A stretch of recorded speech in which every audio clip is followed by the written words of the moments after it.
Salut tout le monde, j'espère que vous allez bien. Bienvenue chez Afrique Air. Voilà, aujourd'hui on va faire une vidéo qui sort un petit peu des sentiers battus. Comme prévu, on devait faire une vidéo sur un tuto des tresses plaquées.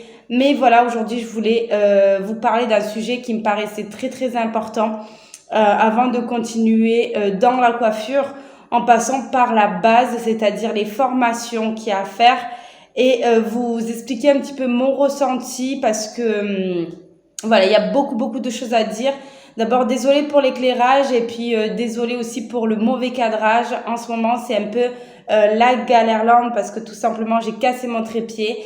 Mais voilà, on se retrouve quand même aujourd'hui pour un sujet assez important que je voulais évoquer avec vous, que sûrement des personnes traversent actuellement, ont traversé et traversera plus tard. Donc, je pensais qu'il était important de mettre à plat les choses, de vous expliquer un petit peu mon parcours. Donc, pour commencer, je m'appelle Emma, j'ai 26 ans, je suis en reconversion professionnelle.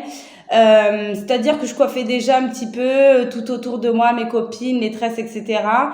Et j'ai voulu concrétiser le tout parce que je me suis dit les tresses c'est bien, mais je voulais offrir plus de services à mes clients par rapport à toute la demande qu'il y avait.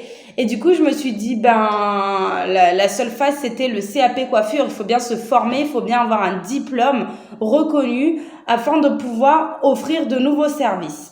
Et de là, ça a commencé à cogiter dans ma tête. Et je me suis retrouvée cette année, donc en septembre, à me dire voilà ce qui me convient. Il me fallait une formation, donc dans un centre de formation, un CFA, en contrat d'apprentissage. Comme ça, je me suis dit, une fois que j'ai l'expérience, j'ai pu travailler dans un salon, je pourrais exercer après à mon domicile, ouvrir un salon, etc. Donc, je comptais continuer en BP pour avoir moi ces deux diplômes obligatoires et après exercer à mon propre compte. Sauf que tout ça, c'était très beau, c'était très planifié dans ma tête et je me retrouve donc en septembre. Les CFA, il y avait encore de la place, donc il y avait plein de CFA qui m'ont appelé en disant oui, il n'y a pas de souci, on vous prend, etc. On vous prend sous contrat d'apprentissage, donc c'est-à-dire si vous trouvez un employeur, vous inquiétez pas, vous avez jusqu'au 20 novembre pour trouver un employeur, donc ne vous prenez pas la tête, vous allez forcément trouver, etc. Alors, j'ai fait tout ce qu'il fallait faire, j'ai postulé sur Pôle emploi, j'ai postulé de main à main, j'ai toqué aux portes des boutiques, j'ai envoyé des candidatures spontanées. Mon CV, sans trop me vanter, était plutôt nickel, ma lettre de motivation aussi, j'ai envoyé plein d'autres choses, mes réalisations et mes recommandations clients.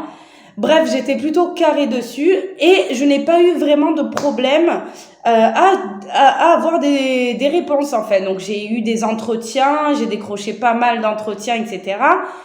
Le seul hic, mais qui est un gros hic en fait, c'est que j'ai 26 ans.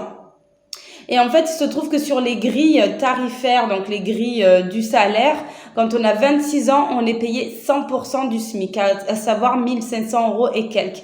C'est ce qu'on touche réellement et c'est ce que l'employeur va verser.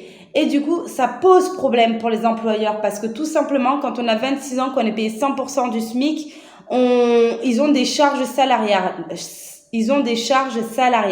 C'est-à-dire qu'ils vont avoir des charges comme si on était un employé parmi d'autres alors qu'on est en apprentissage et qu'on fournit pas le même CA, le même chiffre d'affaires qu'un employé qui est confirmé, qui a le diplôme, qui a déjà travaillé dans le salon. Donc ça leur posait problème en disant oui, mais par rapport au chiffre d'affaires, vous ne faites pas assez. Pourquoi on vous payerait autant que quelqu'un pourquoi on vous payerait autant que quelqu'un qui est déjà confirmé? J'ai expliqué pourtant que voilà, moi j'étais motivée, que ils avaient pas de temps à perdre avec moi, que moi non plus j'avais pas de temps à perdre. Le seul truc que je voulais, c'était vraiment apprendre. J'apprends très vite. Et surtout, ma maturité, surtout, c'est ça que j'ai mis en avant en me disant, voilà, si vous embauchez quelqu'un qui est en CF1 en troisième, alors certes, il sera moins payé, etc., mais il aura pas la même maturité, peut-être qu'il sera moins motivé, etc. Moi, je suis motivée, donc voilà pourquoi il faut me prendre. Alors du coup, à force d'insister, j'ai décroché un emploi dans un salon de coiffure près de chez moi. Alors elle m'a dit venez faire l'essai et tout. Elle m'a trouvé super bien, donc je suis allée faire l'essai. La semaine de coiffure s'est super bien passée et tout. Et au final, au bout d'une semaine, elle me rappelle en me disant Franchement, Emma, j'ai adoré ce que vous avez fait et tout. Enfin, le feeling est passé, vous étiez plutôt bien. Enfin, dans l'ensemble, je suis très satisfaite de vous, mais je vais pas vous prendre parce que mon comptable m'a clairement dit que j'allais perdre en chiffre d'affaires, que c'était pas intéressant pour moi de vous embaucher, même si vous avez 26 ans et motivé, etc. Boum! Et là, boum dans la tête, boum de partout. On se dit, mais qu'est-ce qui se passe? Qu'est-ce que j'ai pas planifié, etc. J'ai 26 ans, je me dis, mince et tout. Pourtant, je connais déjà pas mal de trucs de la coiffure. Je peux pas pourtant me passer du diplôme de CAP, le ciel qui s'effondre. Je me dis, de toute façon, tous les salons vont me fermer la porte. Et c'était ce qui est vrai. C'est que à 26 ans, si on est en reconversion professionnelle, alors il y en a au petit bonheur la chance qui arrivent à décrocher un contrat, mais je peux vous dire que moi, motivée ou pas motivée, je galère, et je vais être honnête avec vous, c'est la galère. Je pense que j'ai tiré un trait sur le fait que je peux travailler en salon. Du coup, j'ai rebondi, j'ai toujours su rebondir de ce que j'avais fait, etc. Donc, j'ai anticipé un petit peu cette réponse. Et de là, j'ai commencé à chercher. Et on me propose, puisque je suis toujours en demande d'emploi, on me propose de faire une formation à distance. Du coup, là, ça fait un peu peur quand on se dit ça, une formation à distance pour la coiffure, alors qu'à la base, c'est un contact avec la clientèle, ce qui est plutôt paradoxal. Donc, je me suis dit, ouais, c'est bizarre et tout. Mais la conseillère que j'ai eue, elle a été très calme, elle m'a expliqué les choses comme il fallait. Elle m'a dit, de toute façon, il y a quand même les pratiques qui se font sur les tests malléables, les devoirs à rendre. Et aussi, il y a 12 semaines de stage dans les salons, c'est-à-dire que vous pouvez faire le stage 3 semaines d'un côté, 3 semaines de l'autre et 3 semaines dans un autre salon, ce qui fait que vous variez vos bagages, vous variez les expériences. Moi, je pense que ce que je vais faire, c'est que je vais choisir des stages dans 3 salons, 3 catégories totalement différentes, à savoir peut-être un qui fait la coloration, l'autre qui fait que des tresses africaines et l'autre qui fait que les visagistes, etc.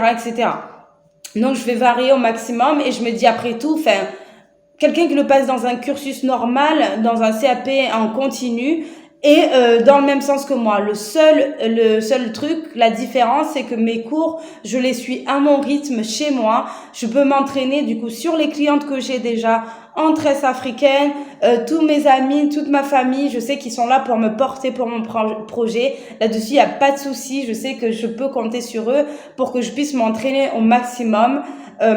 Donc, voilà, j'ai pas accepté le fait qu'on me refuse parce que j'ai 26 ans, trop vieille pour être en CFA, pour être en apprentissage, trop vieille, donc trop payée, donc le salaire, les employeurs ne veulent pas d'un salaire trop élevé. Ça, je le prends un petit peu mal parce que tout simplement, je me dis, mais les gens qui se retrouvent, qui ont fait toute leur vie le même métier et qui se rendent compte du jour au lendemain que c'est plus ça que ce qu'ils veulent faire et que c'est dans un autre domaine qu'ils se plaisent et qui se réveillent à 40 ans, il leur reste quoi? Toutes les portes leur seront fermées parce qu'ils seront trop payés? C'est ça que je me pose comme question. Je me dis là, il y a un problème sociétaire, il y a un gros problème aussi de tout ce qui est contrat. Après, je dis tout ça, mais ça changera pas. Je pense pas qu'il y ait quelque chose qui change ou quoi que ce soit.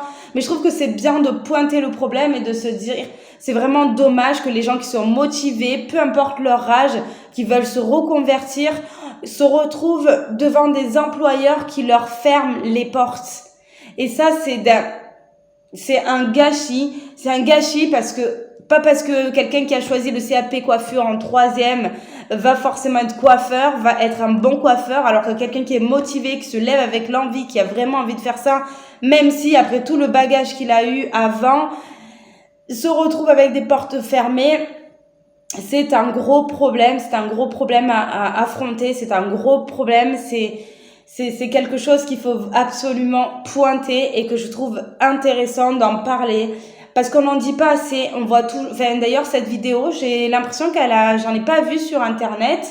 Et à chaque fois, je vois toujours, oui, un petit peu le ressenti de chacun sur les formations, les différents caps à choisir pour le CAP coiffure. Mais on parle pas du tout des difficultés que ça peut être quand on démarche, quand on essaye de trouver un employeur, quand on essaye de... Enfin bref, il y a plein de choses à prendre en compte et en fait qu'on n'a pas assez pointé, donc voilà, qu'on n'a pas assez pointé. C'est pour ça que, voilà, pour ceux qui veulent vraiment faire de la coiffure, ne lâchez rien, ne lâchez pas, continuez à postuler. Après, voilà, moi, je suis un exemple que on ne s'arrête pas au CFA d'apprentissage.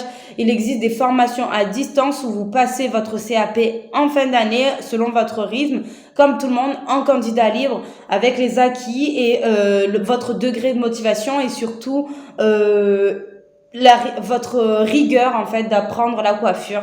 Donc moi je lâche pas l'affaire, je sais que j'en suis capable, je vais recevoir bientôt mes cours à la maison, je vais travailler à fond, je vais continuer à m'entraîner sur les têtes, je vais continuer à m'entraîner du coup à pouvoir exercer ma passion qui est la tresse africaine, etc.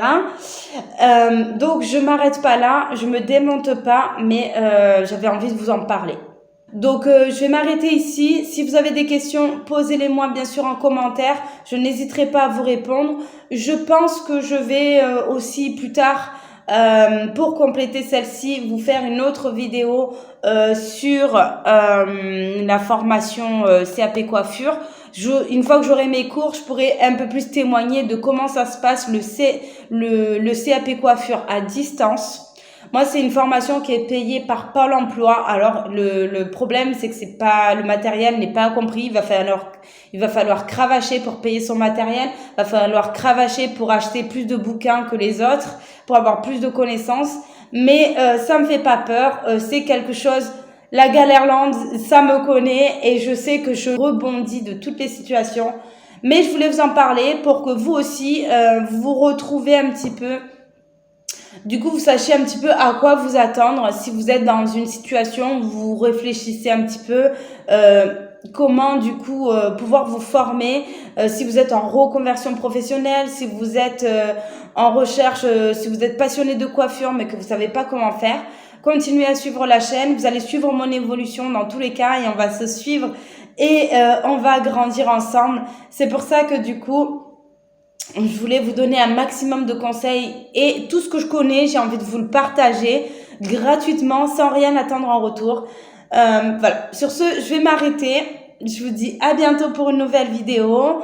Et promis, dans la prochaine vidéo, on parlera de la tresse plaquée, comment faire une tresse plaquée. Allez, sur ce, je vous fais des gros bisous. Passez une agréable journée. À bientôt sur Afrique Air. Bisous, ciao, ciao.